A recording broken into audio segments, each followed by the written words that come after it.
I'm Piper Perry, 30 years old, and I've spent years in my sister's shadow. Last Sunday at our family dinner in Milwaukee, she leaned back in her chair smirking and said, "Not everyone can handle a real career in tech."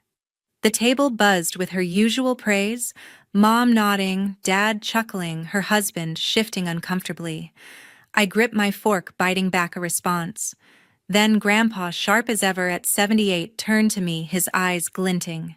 "So, Piper, you bought her company out of pity." The room froze. My sister's smirk vanished. Mom's wineglass clinked hard against the table. Nobody breathed. I locked eyes with Grandpa, my heart pounding, knowing the truth was about to unravel everything. If you've ever faced family drama that hits like a gut punch, smash that subscribe button and drop your story in the comments. Let's talk about it. Growing up in Milwaukee, I was always the quiet one, the kid who'd rather organize my thoughts than steal the spotlight. My sister Genesis was the opposite. By 13, she was coding financial apps on our clunky family computer, piecing together algorithms that predicted stock trends. Mom and Dad called her a prodigy, their eyes lighting up whenever she explained her latest project. Neighbors whispered about her being the next big thing in tech. I'd sit at the kitchen table sketching ideas for user-friendly apps, but Genesis would glance at my notes and scoff. "That's not realistic, Piper. Stick to something simpler." I wasn't jealous, not exactly. I loved breaking down data, finding patterns in numbers, and figuring out what made people tick.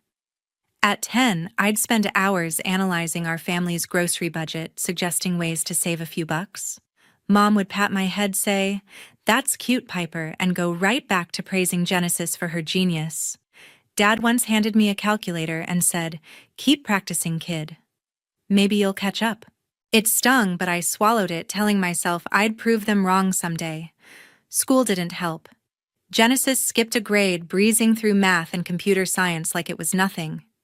Teachers fawned over her, pinning her projects on the bulletin board. I was good too. Top of my class in business studies, always the one kids came to for help with presentations. But when I pitched an idea for a budgeting app in 8th grade, Genesis laughed it off at dinner.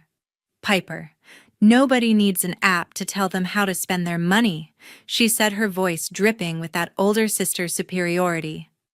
Mom nodded along, not even looking at me. Dad just shrugged, like my idea was a passing whim. Grandpa was different.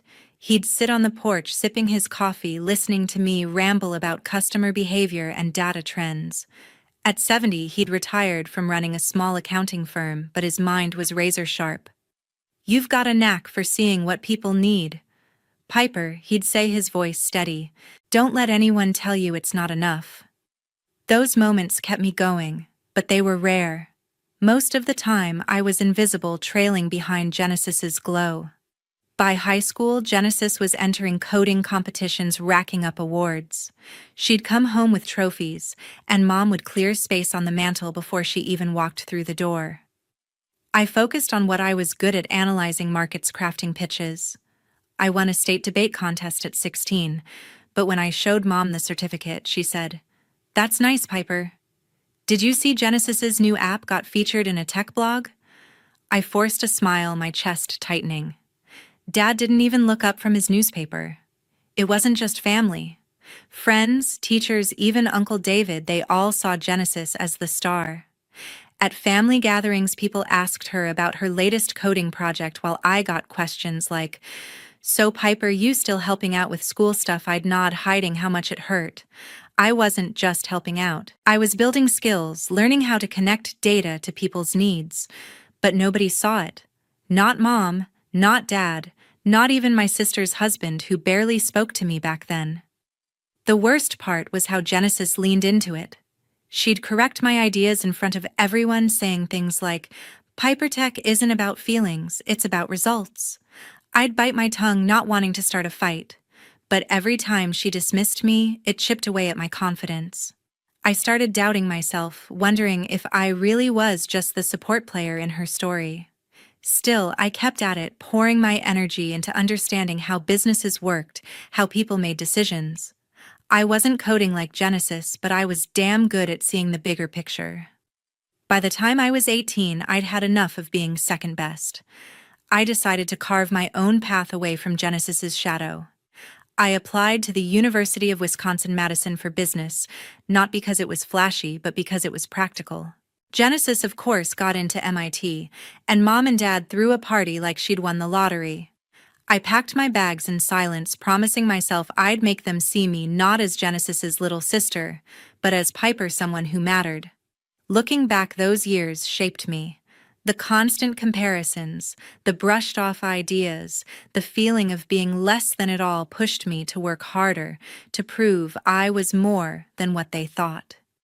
I didn't know it then, but that drive would lead me to a moment where I'd turn the tables not just on Genesis, but on everyone who underestimated me. I wasn't chasing glory like my sister. I wanted to understand how companies worked, how data could solve real problems for real people. My classes on market analysis and consumer behavior felt like a puzzle I was born to solve. I graduated top of my class in 2015, landing a job at Horizon Tech, a fintech company in Chicago. Starting as a product manager, I worked on apps that helped people manage their money, simple, practical tools, the kind I'd sketched as a kid. By 25, I was leading a team streamlining user interfaces to make our apps intuitive. My boss called my work game-changing, but at family dinners back in Milwaukee, nobody cared. My sister, meanwhile, went to MIT. Of course she did. She studied computer science, dazzling her professors with AI models that predicted market trends. By 2018, she launched NovaCore, her own startup focused on AI-driven financial forecasting. Tech blogs raved about her visionary algorithms. At Sunday dinners, she'd dominate the conversation, tossing around terms like machine learning and disruptive innovation. Mom would beam, saying she's changing the world. Dad would nod, asking her to explain her latest pitch to investors. I'd sit there picking at my plate, waiting for someone to ask about my work. They never did. Instead, Mom would turn to me and say, "Piper, you still doing office stuff at that company?" Office stuff. Like I was filing papers or answering phones. I'd correct her, explaining how I'd redesigned our app's onboarding process, boosting user retention by 20%. She'd smile vaguely, then ask Genesis about her next big project. Dad once said, "Piper, you're doing great, but tech's about innovation, like what your sister's doing." I swallowed the sting, forcing a nod. Genesis would smirk, not even trying to hide it, and say, "It's okay, Piper. Not everyone's cut out for the big leagues." Those dinners were a ritual. Every few months, we'd gather at Mom and Dad's house in Milwaukee. Grandpa would be there, sipping his coffee, watching everything with those sharp eyes of his. Uncle David would show up cracking jokes, but even he'd steer the conversation to Genesis's latest award or funding round. My sister's husband, quiet as ever, would just nod along, avoiding my gaze. I'd try to chime in, mentioning a new feature I'd launched or a client meeting I'd nailed. But Mom would cut me off, saying, "That's nice, Piper," before asking Genesis about her investors. It was like my work didn't exist. By 2020, I was climbing the ranks at Horizon Tech. I became a senior product manager, overseeing a team of 10. We launched an app update that cut customer complaints by half, earning me a promotion to Director of Product Strategy by 2024. I was 29, managing multi-million-dollar projects, negotiating with clients, and shaping the company's roadmap. I loved the challenge, the way every decision I made could shift how thousands of people managed their finances. But back home, I was still Piper, the office worker. At one dinner, I mentioned a deal I'd closed with a major bank. Genesis cut in, laughing. "That's cute, Piper. I just signed a contract with a venture capital firm for $10 million. Mom clapped her hands, gushing about NovaCore's bright future. Dad raised his glass to Genesis. I stared at my plate, my face burning. Grandpa, though, noticed. He'd catch my eye across the table, giving me a small nod like he saw what nobody else did. One night after dinner, he pulled me aside on the porch. "Piper," he said, his voice low, "you're building something real. Don't let their noise drown you out." I clung to those words, but they couldn't erase the frustration. Every time I tried to share my wins, Genesis would top me with some flashy story about her startup. Her husband would stay silent, picking at his food, like he knew something but wouldn't say it. Uncle David would change the subject, asking Genesis about her latest tech conference. By 2025, I was 30, a director at Horizon Tech, leading a team that turned data into solutions that mattered. I'd stopped expecting mom or dad to notice. Genesis's star kept rising, at least that's what she wanted everyone to think. Her social media was full of posts about Novacore's groundbreaking tech, her speeches at industry events, her face on magazine covers. But I started hearing whispers in the industry. Novacore was burning through cash, losing clients faster than it gained them. Genesis never mentioned that at dinner. She kept up the act, boasting about her empire while I sat there knowing something she didn't. My role at Horizon Tech gave me access to reports that would soon change everything. In January 2025, I was in my Chicago office at Horizon Tech, staring at a report that hit like a punch to the gut. As Director of Product Strategy, I had access to industry analyses, and there it was. Novacore, my sister's company, flagged as a failing startup. Genesis had built Novacore into a darling of the fintech world with AI that promised to revolutionize financial forecasting. But the numbers told a different story. They were burning through cash, spending 5 times their revenue on oversized teams and splashy ad campaigns. Clients were bailing, fed up with glitchy software and steep costs. The report marked Novacore as a prime acquisition target, teetering on the edge of bankruptcy. I sat there, my heart racing, realizing Genesis's empire was about to collapse. Part of me wanted to feel smug. For years, Genesis had belittled my work, tossing out lines like not everyone's cut out for the big leagues. But seeing her company's name on that list didn't bring joy. It brought a knot of anxiety. If Novacore went under, mom and dad would be crushed. They'd staked their pride on her success. Even grandpa, who always saw through her swagger, would hate the fallout for our family. I thought about texting Genesis, giving her a heads up, but I could already hear her dismissing me, maybe even accusing me of sticking my nose where it didn't belong. She'd never taken my advice before. At Horizon Tech, my team was assigned to evaluate acquisition targets, and Novacore was at the top of the list. Its AI tech was valuable, but its operations were a disaster. We could acquire it, cut the fat, and integrate its algorithms into our platform, saving it from ruin while boosting our own growth. The problem: I'd be leading the evaluation. That meant dissecting my sister's financials, her mistakes, her overconfidence. It felt like a betrayal, like I was turning her failures into my opportunity. I wrestled with the conflict of interest for days, staring at my computer screen, weighing the consequences. If I stepped away, another team would take over, and they might gut Novacore without a second thought, leaving Genesis with nothing. I needed perspective, so I called Grandpa one night. "Piper?" He said, his voice calm but firm. "You've got a gift for fixing what's broken. Do what's right, even if it's hard." He didn't know the specifics, but his words cut through my doubt. I couldn't let emotions derail me. If Novacore failed, it wouldn't just hurt Genesis, it would hurt everyone who believed in her, including mom and dad. So I decided to join the evaluation team, but I kept it under wraps. No need to alert Genesis or the family until the deal was locked in. I told myself I was doing this to save her company, even if she'd never thank me. The evaluation was grueling. My team and I spent weeks tearing through Novacore's records. The deeper we went, the uglier it got. Genesis had splurged on a fancy downtown office, hired too many coders, and ignored user complaints. Her AI was brilliant, predicting market shifts with pinpoint accuracy, but the platform was a nightmare to use. A major client, a Midwest credit union, had ditched Novacore after a software crash wiped out their data. My team saw it as a deal-breaker, but I saw a fixable flaw. With my expertise in user experience, we could revamp the interface and make the AI accessible. I drafted a $15 million acquisition proposal outlining how Horizon Tech could absorb Novacor, keep its team, and turn it into a success. I didn't breathe a word to anyone at home.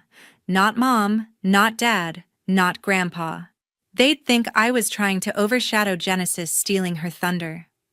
My sister's husband might have caught wind of something. He worked in finance and had his ear to the ground, but he stayed quiet. Uncle David was too busy planning his next fishing trip to notice. I worked late nights polishing the proposal, second-guessing myself every step of the way. Genesis's voice echoed in my head. "Piper, you're not cut out for this." But this wasn't about her anymore.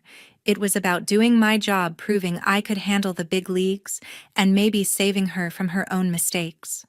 By February 2025, the proposal was done.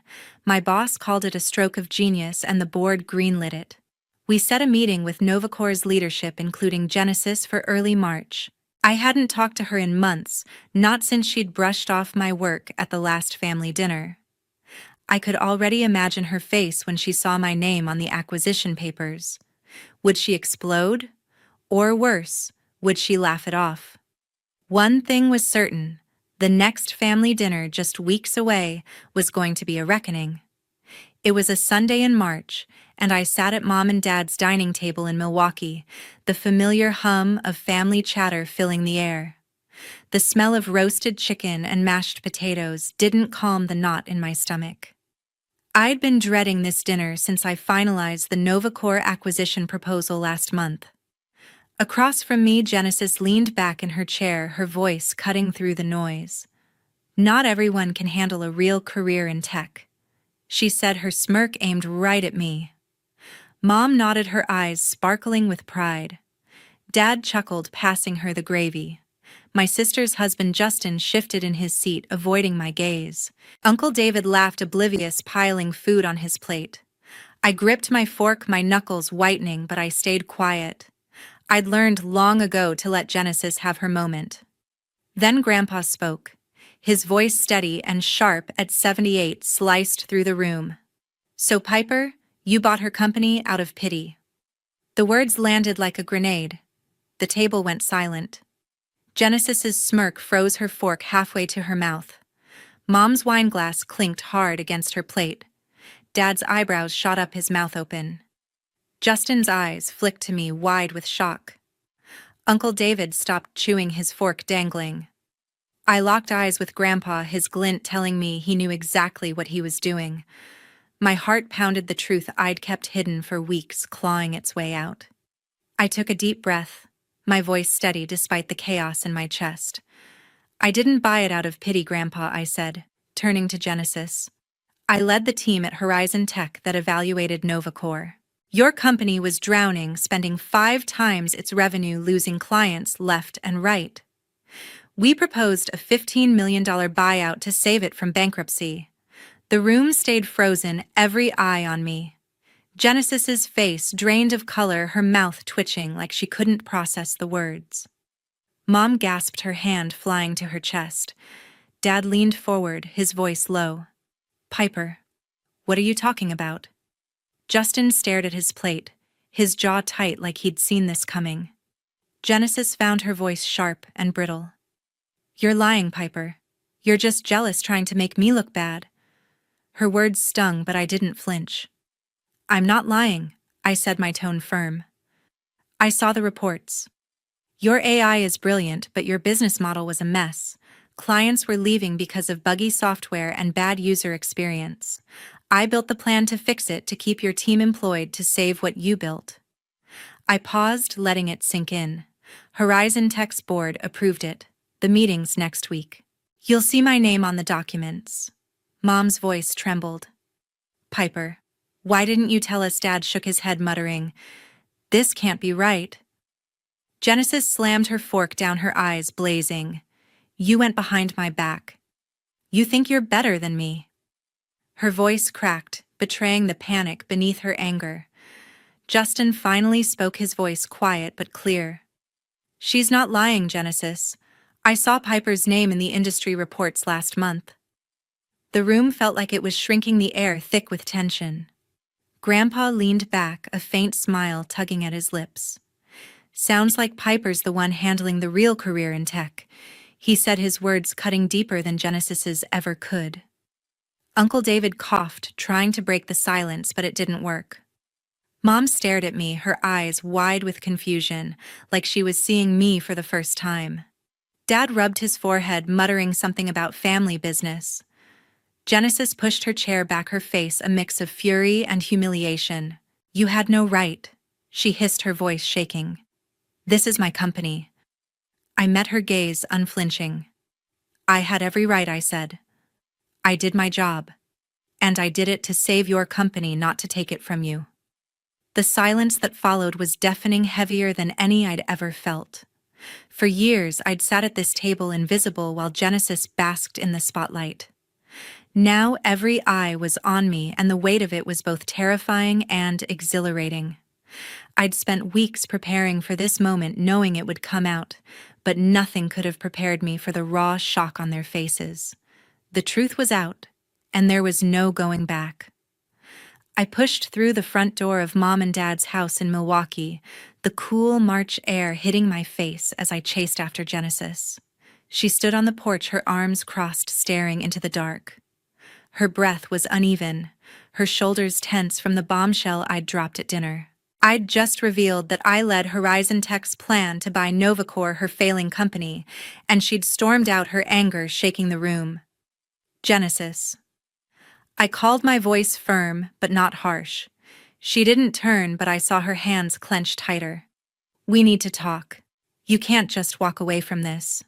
She spun around, her eyes blazing. "Talk. You think I want to hear more of your lies, Piper?" Her voice was sharp, cutting through the quiet night. "You've always been jealous, waiting for your chance to humiliate me. You think you're better than me now?" The accusation stung, dragging up years of her dismissing me as the lesser sister.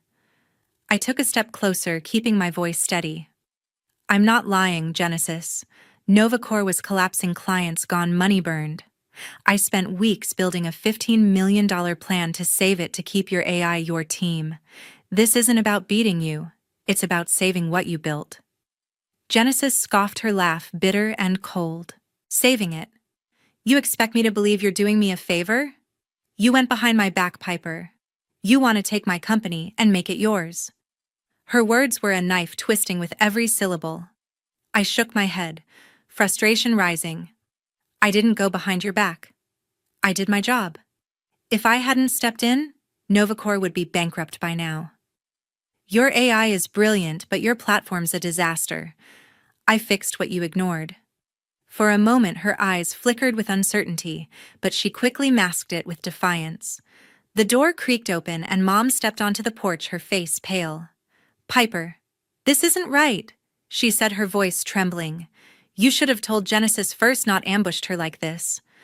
Dad followed, his jaw tight. "You're causing a mess, Piper. Why didn't you talk to us?" Their words felt like a betrayal, as if I'd done something wrong by saving my sister's company. "I didn't ambush anyone," I said, my voice rising. "You've never listened to me before, Mom. You always saw Genesis as the star. If I'd told you, you'd have said I was meddling, just like always." Justin appeared behind Dad, his expression conflicted. "Genesis," he said, his voice low. "Piper's telling the truth. I saw the reports last month. Novacore was in deep trouble. Her plan, it's a good one. It keeps your team employed." Genesis turned on him, her voice sharp. "You knew and didn't tell me. Whose side are you on?" "Justin." He flinched but held his ground. "I'm on your side, but you need to hear her out. Piper's trying to help." Genesis shook her head, muttering, "You're all against me," her voice cracking with hurt. Grandpa's cane tapped as he stepped onto the porch, his presence commanding despite his age. "That's enough," he said, his voice calm but firm. "Piper didn't do this to hurt you, Genesis. She saw a problem and fixed it like she's always done." He looked at me, his eyes warm with pride. "You've got a good head, Piper. Don't let anyone make you doubt it." Then he turned to Genesis, softer now. "You're brilliant, Genesis, but pride's blinding you. Piper's not your enemy. She's your sister." Genesis's shoulders sagged, but she stayed silent, her gaze fixed on the ground. I took a deep breath, stepping closer to her. Genesis. I kept this quiet because I knew you'd think I was trying to one-up you. I spent nights poring over your company's books making sure your AI survived your team stayed. I did it because I believe in you, even if you don't believe in me. Her hands unclenched slightly, but she didn't look up. Mom's voice broke the silence softer now. Piper, we didn't know you were doing all this. Dad rubbed his neck, muttering, "This is a lot to take in." Uncle David poked his head out, his voice hesitant. "Piper, you're saying you saved Novacor?" I nodded, exhausted, but resolute. "Yes, David. I did what I had to." Grandpa's hand rested on my shoulder, steadying me. "You did good," he said quietly. Genesis finally looked up, her eyes wet but still defiant. "I don't need your help," she whispered, her voice shaky. "I built Novacor. I'll fix it myself." She turned and walked down the steps, disappearing into the night. Justin sighed, following her, his voice fading as he called her name. Mom and Dad stood frozen, their faces a mix of confusion and guilt. I felt the weight of their doubt, but Grandpa's nod kept me grounded. This fight wasn't over, but I'd said my piece. Days after that explosive dinner, I sat in Mom and Dad's living room, the tension from Genesis's departure still lingering like a bruise. The air felt heavy, the kind of quiet that follows a fight no one knows how to fix. I'd stayed behind after Genesis stormed out, her words, "I don't need your help," echoing in my head. Mom sat on the couch, twisting her hands, her eyes avoiding mine. Dad leaned against the doorway. His arms crossed, his silence louder than any lecture. Uncle David was there too, sipping coffee, looking uncomfortable. Grandpa sat in his armchair, his steady gaze giving me the strength to speak. I didn't want it to come to this. I started, my voice low but firm. I led Horizon Tech's team to save Novacor because it was the right thing to do. Genesis's company was failing, clients were leaving, cash was gone. My $15 million proposal keeps her AI alive, her team employed. I did it for her, not to take anything away. Mom's eyes flicked up, her expression softening but uncertain. "Piper, we didn't know," she said quietly. "You've always been so quiet about your work. We thought—" Her voice trailed off, but I knew what she meant. They thought I was just the office worker, not the one calling the shots. Dad cleared his throat, his voice gruff. "You should have told us, Piper. Going behind Genesis's back, it doesn't sit right." I shook my head, frustration bubbling up. "I didn't go behind her back, Dad. I did my job. If I'd told you before, you'd have said I was interfering like always." Dad's jaw tightened, but he didn't argue. Uncle David set his coffee down, his voice hesitant. "Piper, you're saying you saved her company? That's big." I nodded, meeting his eyes. "Yes, David. I spent weeks making sure Novacor didn't crash and burn." Grandpa's cane tapped the floor, drawing everyone's attention. "Piper's been carrying this family's weight for years," he said, his voice calm but sharp. "You've all been so busy praising Genesis you didn't see what Piper's built. She's not just saving Novacor, she's proving who she is." His words hit hard, and for the first time I saw Mom's eyes well up with guilt. Dad looked away, rubbing his neck, his silence admitting more than words could. The front door opened, and Justin stepped in his face, tired but determined. "I talked to Genesis," he said, looking at me. "She's still upset, but she's looking at the proposal. She knows Novacor was in trouble, she just didn't want to admit it." My heart lifted slightly, but I stayed cautious. "What did she say?" I asked. Justin sighed, sitting down. "She's hurt, Piper. She thinks you're trying to take control. But I showed her the numbers you sent me. She's starting to see the plan might work." I nodded, relief mixing with exhaustion. Genesis wasn't ready to forgive, but she was listening. Mom's voice broke the silence, softer now. "Piper, I'm sorry. We didn't realize how much you were doing at Horizon Tech. We should have asked more. It was the first time I'd heard her apologize, and it felt like a crack in the wall between us. Dad shifted his voice low. "We've been unfair to you, Piper. I see that now." His admission was quiet, but it carried weight. Uncle David nodded, adding, "You've done something incredible, Piper." I had no idea. Their words were a balm soothing years of being overlooked, but they didn't erase the ache of Genesis's anger. Grandpa leaned forward, his eyes locked on mine. "You've done right by this family, Piper," he said. "Genesis will come around. She's stubborn, but she's not blind. Keep doing what you do." His confidence steadied me, but I couldn't shake the weight of my sister's distrust. I'd spent years in her shadow proving myself to a family that barely noticed. Now they were starting to see me, but the cost was a rift with Genesis I wasn't sure I could mend. I thought about calling Genesis, but I held back. She needed time, and I needed to focus. The acquisition meeting was days away, and I had to prepare. I'd poured everything into this plan, not just to save Novacor, but to show I was more than the other sister. As I sat there surrounded by my family's tentative support, I felt a shift. They were beginning to understand, and maybe Genesis would too. I wasn't giving up. Not on her, not on us. A week after our family's tense confrontation, I sat across from Genesis in a quiet Milwaukee coffee shop, the hum of conversation around us doing little to ease the knot in my chest, and Justin had convinced Genesis to meet me, saying she was ready to talk.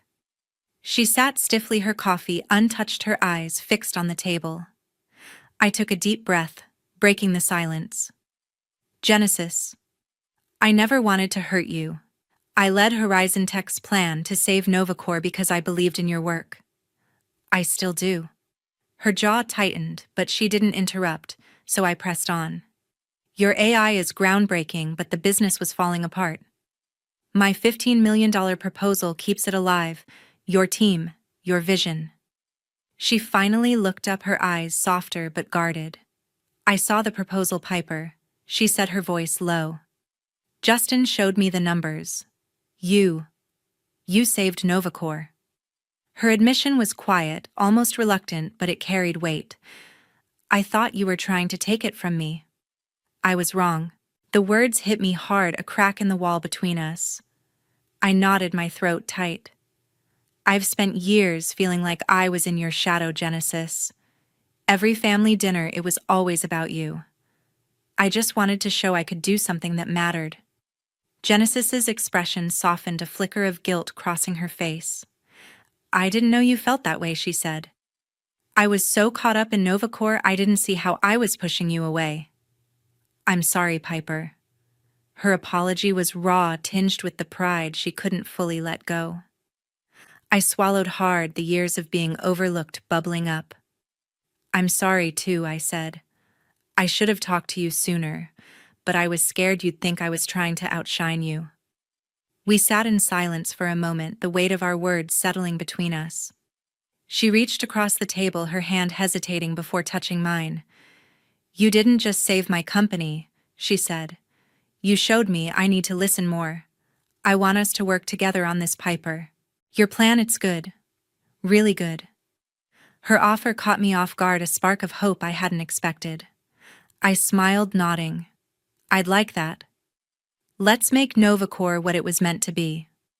For the first time in years, I saw my sister not the rival, but the partner she could be. A few days later, Mom and Dad hosted a small family dinner at their house, a quiet attempt to mend what had broken. The dining room felt warmer than it had in weeks, the table set with Mom's lasagna and Dad's favorite wine. Grandpa sat at the head, his eyes twinkling with pride. Justin was there, his arm around Genesis, who looked more at ease than I'd seen her in months. Uncle David passed the bread, joking about needing a tech translator to keep up with us. The air was lighter, but I could still feel the echoes of our fight. Mom raised her glass, her voice steady but emotional.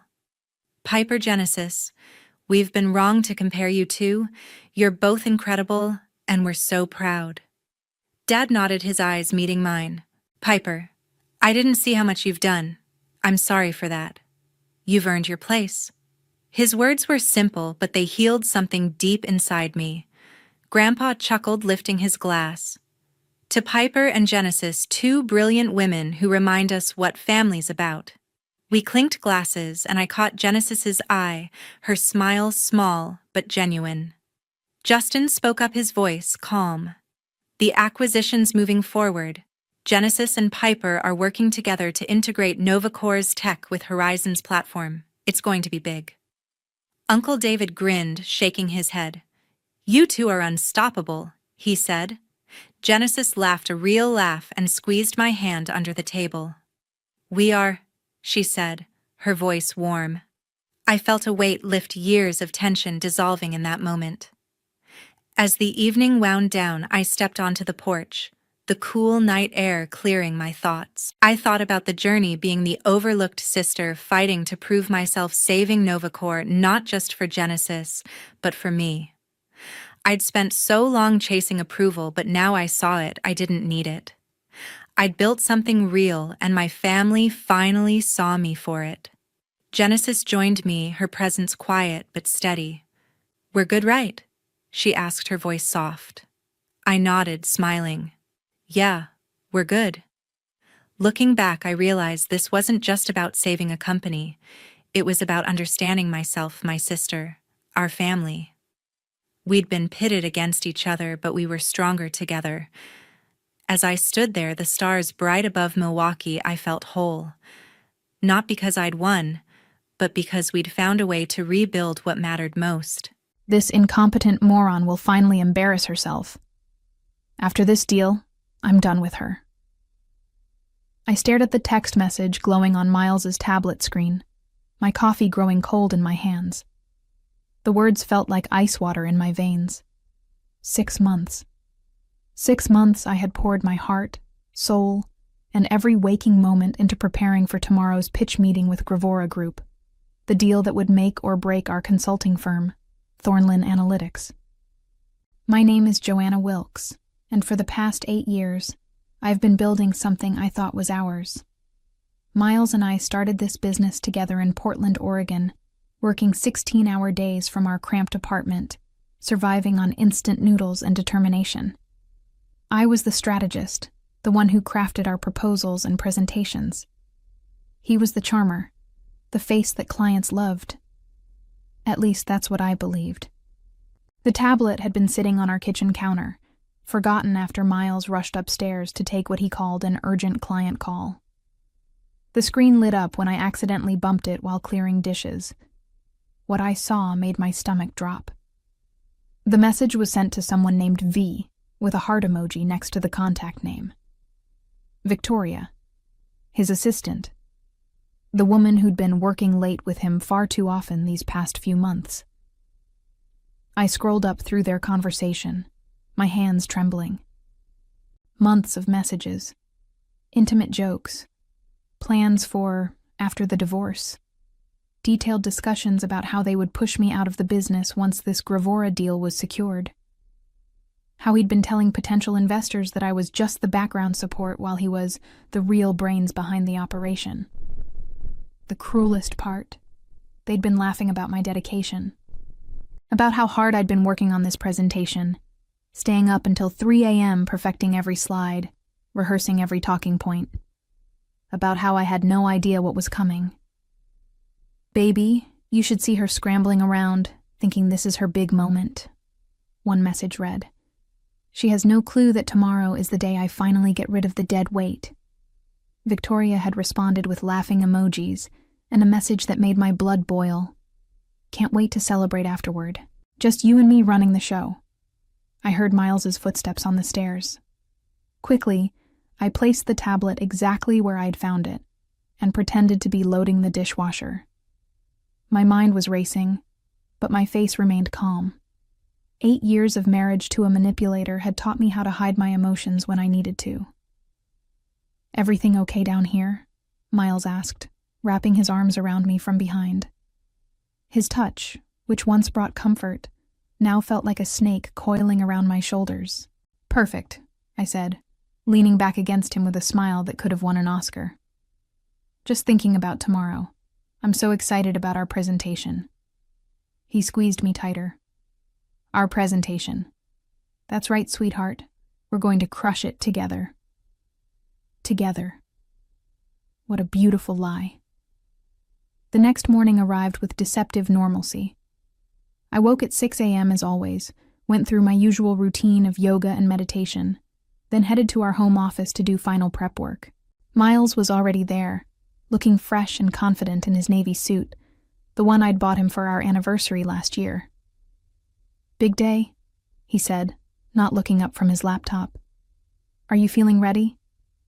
"More than ready," I replied, settling at my desk.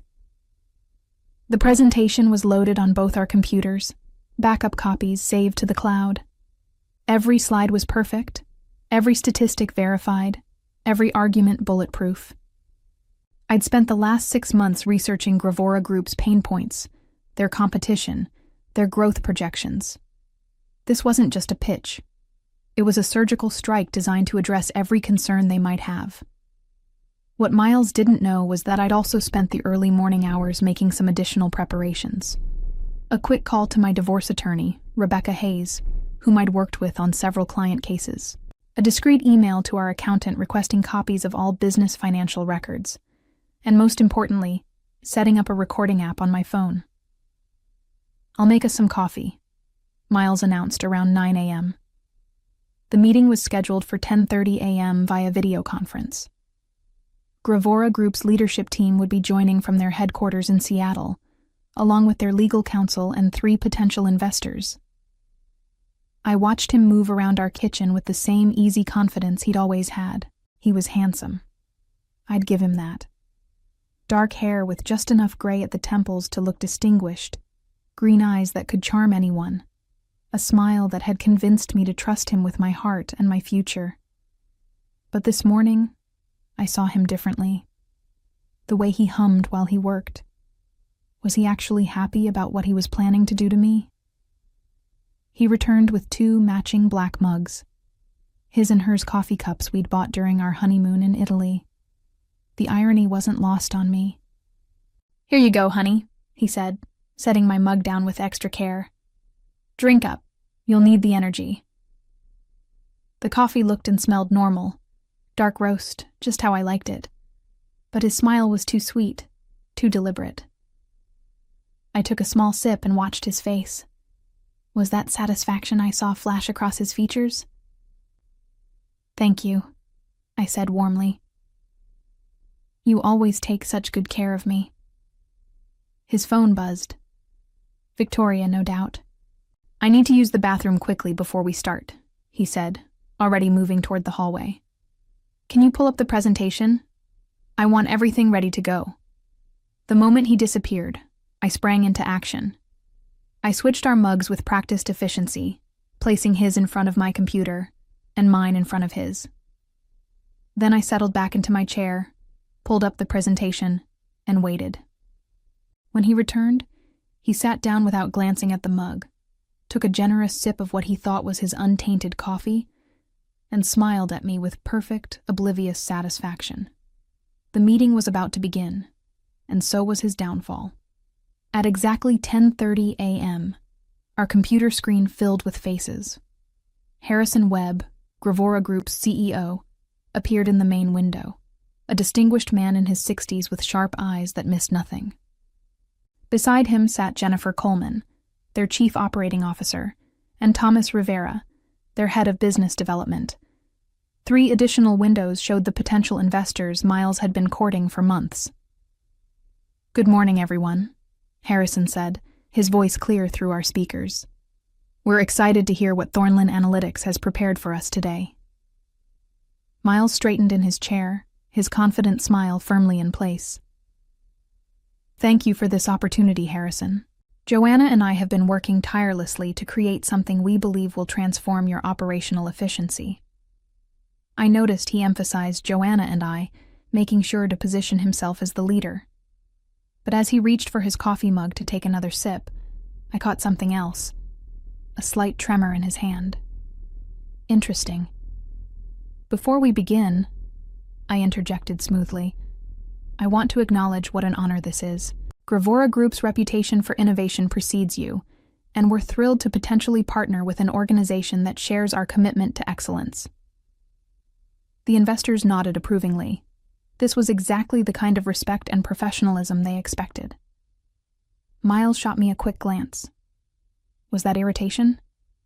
Or was the substance he'd intended for me already beginning to affect him? "Shall we dive in?" Miles asked, clicking to the first slide.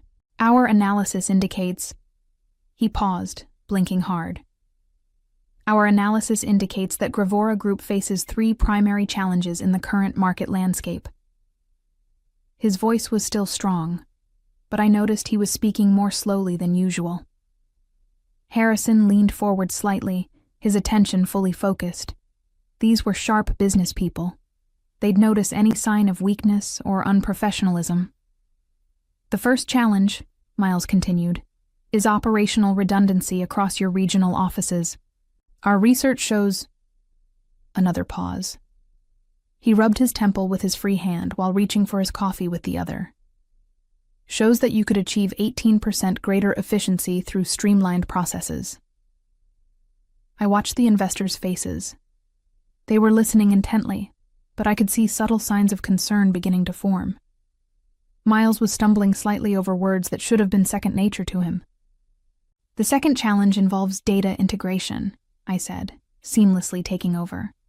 "Your current systems operate in silos, which creates delays in decision-making and reduces your competitive advantage." As I spoke, Miles took another long drink from his mug. The irony was exquisite. He was essentially poisoning himself with his own treachery. But I kept my expression neutral, professional. This had to look natural.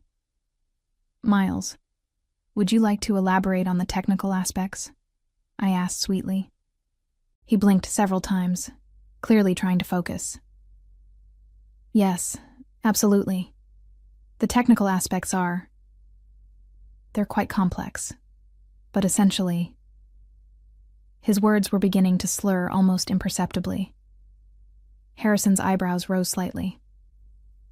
In the business world, this kind of unprofessional behavior during a critical presentation was career suicide. And Miles was about to make it much, much worse. "Miles?" Jennifer Coleman's voice cut through the silence as my husband stared blankly at the screen, his mouth slightly open. 20 minutes had passed since the meeting began, and what had started as subtle confusion was now becoming impossible to ignore. "I'm sorry," Miles said, shaking his head vigorously.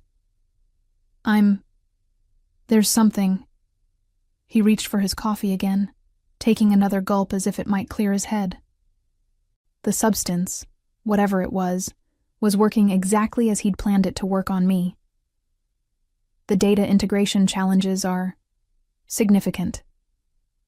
That was when Harrison Webb's expression shifted from polite attention to genuine concern. "Mr. Wilkes, are you feeling all right? Perhaps we should reschedule if you're not well." I saw my opening. "Harrison, if I may," I said, my voice calm and professional. "Miles has been pushing himself extremely hard to prepare for this presentation. He was up until 4 a.m. last night making final adjustments. Perhaps I should take over while he collects himself." It was a masterful move. I appeared caring and professional while subtly suggesting that Miles's behavior was due to exhaustion rather than incompetence. But more importantly, I was positioning myself to salvage what he was destroying. "That would be appreciated," Thomas Rivera said from his window. "We're very interested in hearing the full proposal." Miles tried to protest. "No, I'm fine. I can—" But as he attempted to stand, he swayed slightly and had to grip the edge of the desk. The investors exchanged glances that spoke volumes. "Please, darling," I said, standing and gently placing my hand on his shoulder. "Let me handle this. You've done so much work already." To the camera, I added, "I know every detail of this proposal as well as Miles does. We've been true partners in developing this strategy. What I didn't mention was that I had developed 90% of it myself. Miles had been the presentation face, But I'd been the brains behind every analysis, every recommendation, every innovative solution we were proposing. I smoothly transitioned to the next slide. As I was saying, your data integration challenges create a ripple effect throughout your entire operation. Our analysis of your Q3 reports shows that information delays cost you approximately $3 million in missed opportunities. Now I was in my element. This was what I'd been born to do: take complex business problems and create elegant, profitable solutions. As I spoke, I watched the investors' faces transform from concern to interest to genuine excitement.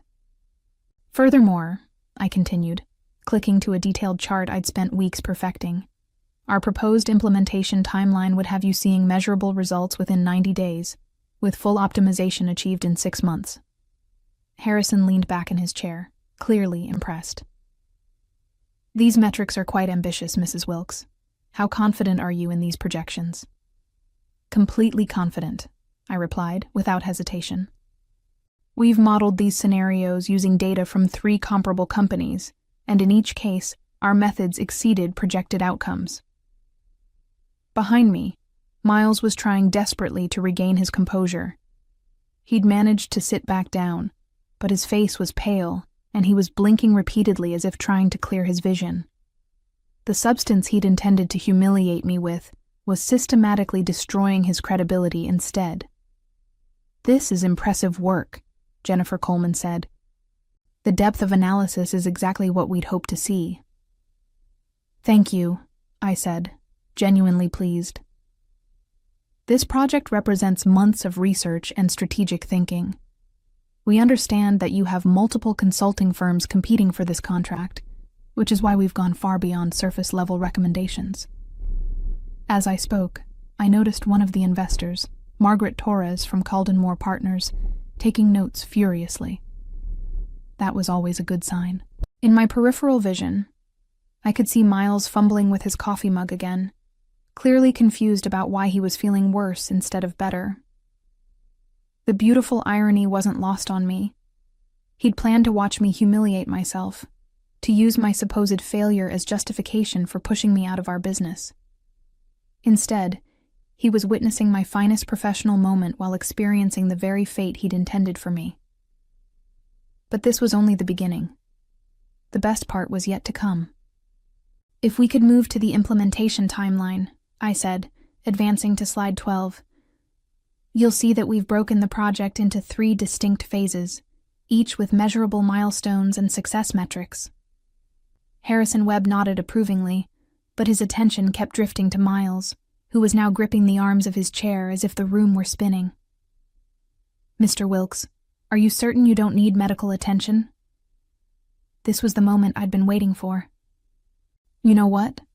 I said, as if the idea had just occurred to me. "Miles, why don't you step away for a few minutes? Get some fresh air, maybe splash some water on your face. I can handle the rest of the presentation." Miles looked at me with confusion and... was that fear? He was beginning to realize that something was seriously wrong, but he couldn't figure out what. Yes, maybe that's a good idea," he mumbled, struggling to stand. As he left the room, swaying slightly, I turned back to the camera with a concerned but professional expression. "I apologize for the interruption. My husband has been under tremendous pressure lately. He's incredibly dedicated to this project." "Of course," Jennifer Coleman said kindly. "Please continue. This presentation is fascinating." And continue I did. Without Miles's presence, I felt a freedom I hadn't experienced in years. This was my work, my expertise, my moment to shine. I moved through the remaining slides with precision and passion, addressing every question with detailed knowledge that clearly impressed our audience. "Your competitive analysis is particularly thorough," Thomas Rivera commented. "How did you obtain such detailed insights into Gravora Group's market position?" 3 months of deep research, I replied honestly. I personally interviewed 15 industry experts, analyzed 5 years of market data, and conducted focus groups with your target demographic. This isn't theoretical. It's based on real-world intelligence. I could see the excitement building in their faces. These were business people who appreciated thoroughness, and I'd given them exactly what they were looking for. My phone, which I'd set to record at the beginning of the meeting, was capturing everything. Not just the presentation, but also Miles's gradual deterioration and my seamless takeover, evidence that would be crucial for what came next. "Mrs. Wilkes," Harrison said as I approached the final slides, "this level of preparation is exceptional. How long have you been developing these strategies?" "I've been working on variations of this approach for over 2 years," I said. "When we learned about the opportunity to work with Gravora Group, I adapted and refined these concepts specifically for your needs." What I didn't mention was that Miles had contributed virtually nothing to the strategic development. He'd been focused on schmoozing potential clients at expensive dinners, while I'd been doing the actual work of building our business. "The financial projections are compelling," Margaret Torres interjected, "but implementation is where most consulting projects fail. How do you ensure successful execution?" I smiled. This was where I truly shined. Accountability is built into every phase: weekly progress reports, monthly milestone reviews, and quarterly strategic assessments. Plus, I personally oversee every major implementation step. "You personally?" Harrison asked. "Absolutely. This isn't a project we hand off to junior staff. When you work with Thornlin Analytics, you get our senior-level expertise throughout the entire process." I was being careful with my language, subtly positioning myself as the primary resource rather than Miles.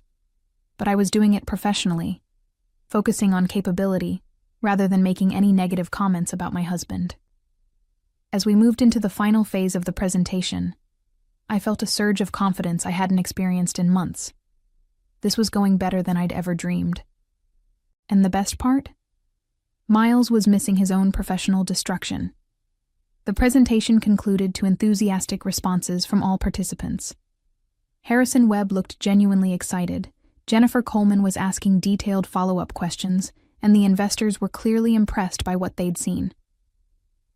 "Mrs. Wilkes, this has been outstanding," Harrison said.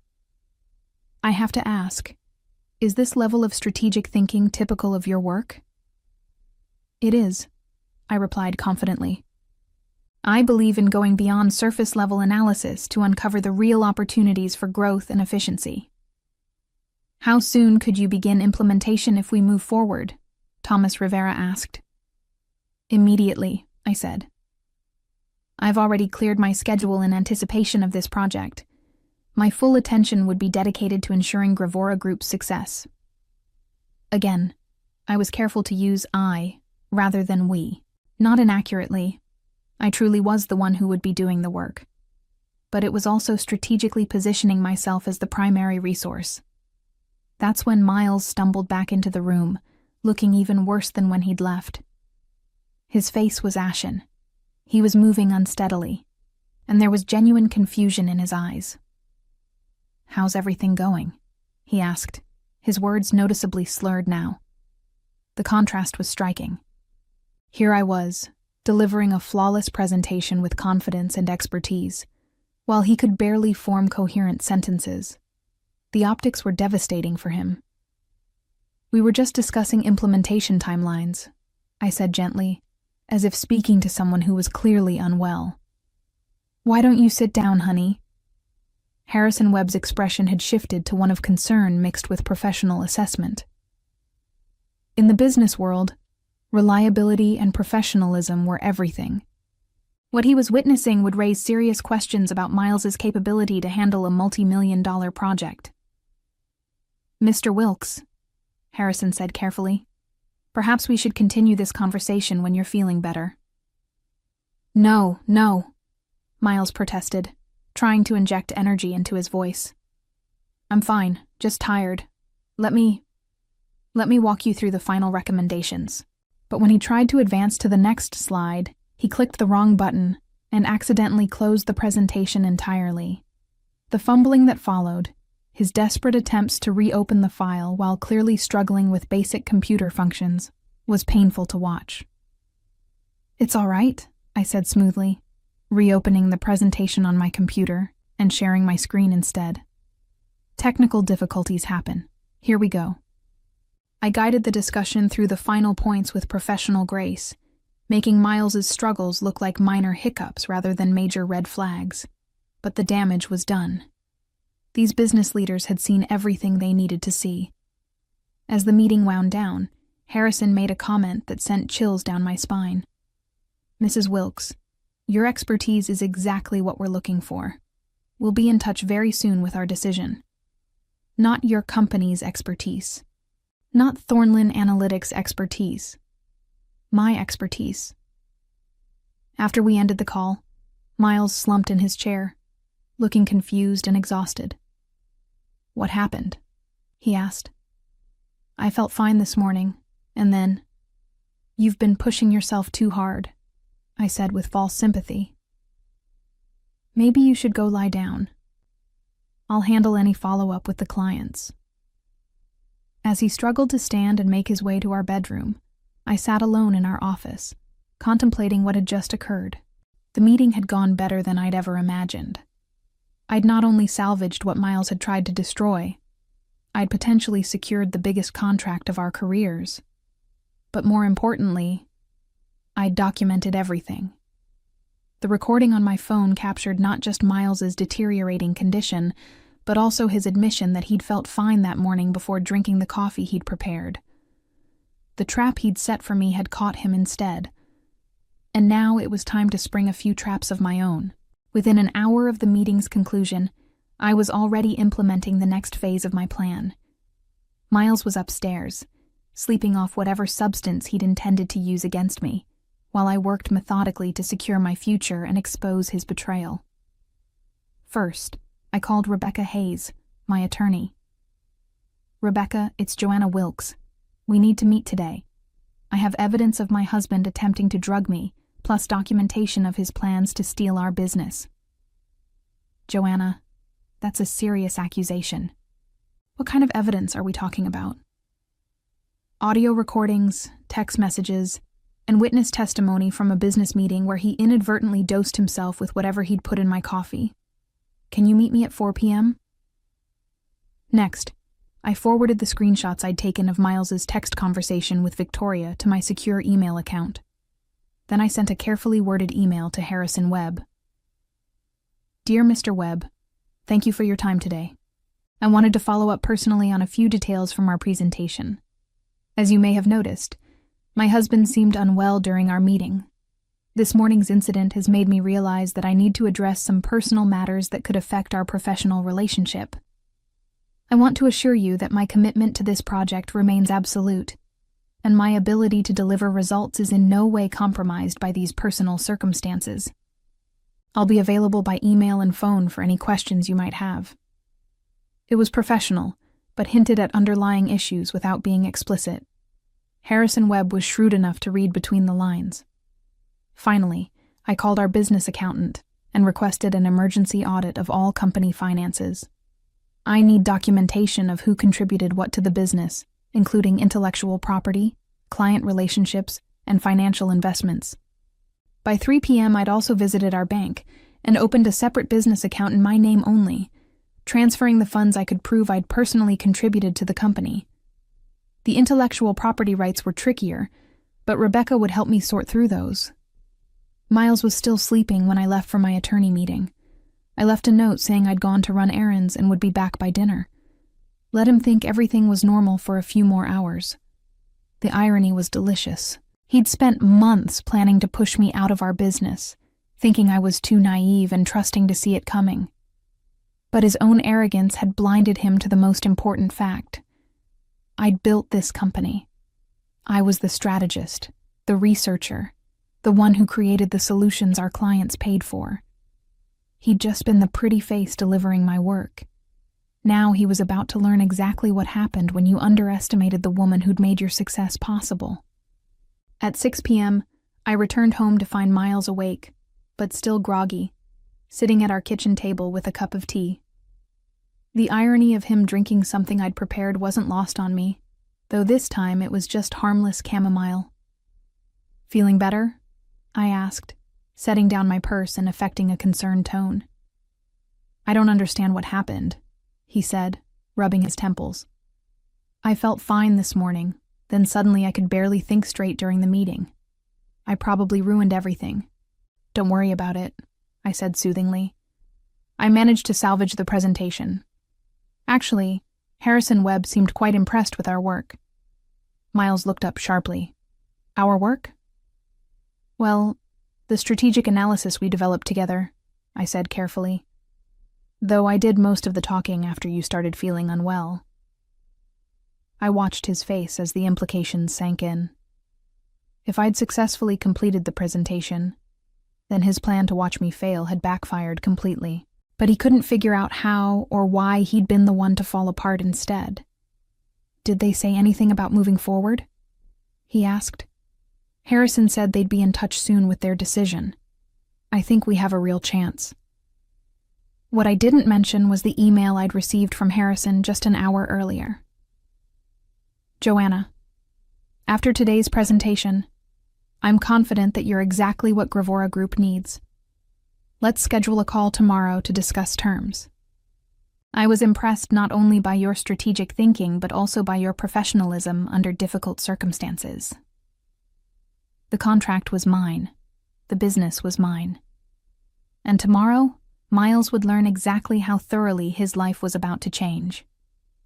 As we sat there sharing dinner, him still confused about his mysterious illness, and me quietly planning his downfall, I reflected on how poetic justice could be. He'd tried to drug me into professional humiliation. Instead, he'd drugged himself into obsolescence. The revenge was just beginning, but already, it was more satisfying than I'd ever imagined. 6 months later, I sat in my new office overlooking downtown Portland, reviewing the latest quarterly reports from the Gravora Group project.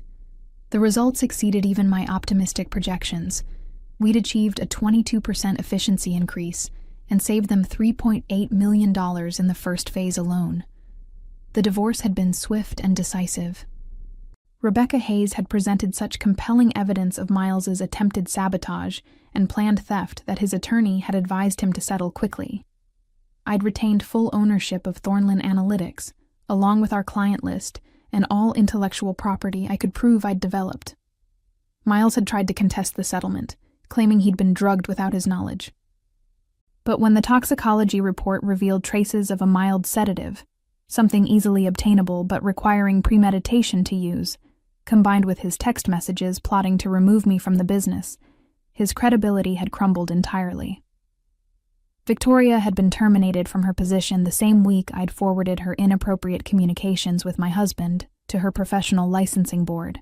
The consulting industry in Portland was smaller than most people realized. Her reputation was effectively finished. I'd expanded the business by 40%, hired 3 brilliant analysts, and secured 2 additional major contracts based solely on the success of the Gravora project. The company that Miles had planned to steal from me was now thriving beyond either of our original dreams, and it was mine alone. Sometimes, late in the evening when I reviewed my work, I thought about that morning 6 months ago.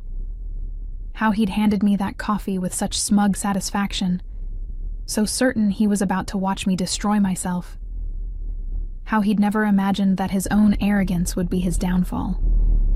The beauty of perfect revenge, I'd learned, wasn't in elaborate schemes or dramatic confrontations. It was in simply allowing someone's own malice to consume them while you stepped aside and claimed the life they'd tried to steal. Miles had taught me one final valuable lesson. Never trust someone who would poison your coffee. But more importantly, always make sure you know which cup is which. In the end, justice had been served in the most fitting way possible. He'd drunk deeply from the cup of his own treachery, and I'd inherited everything he'd thought was his. As I looked toward the future, I couldn't help but smile at how perfectly the tables had turned in my favor.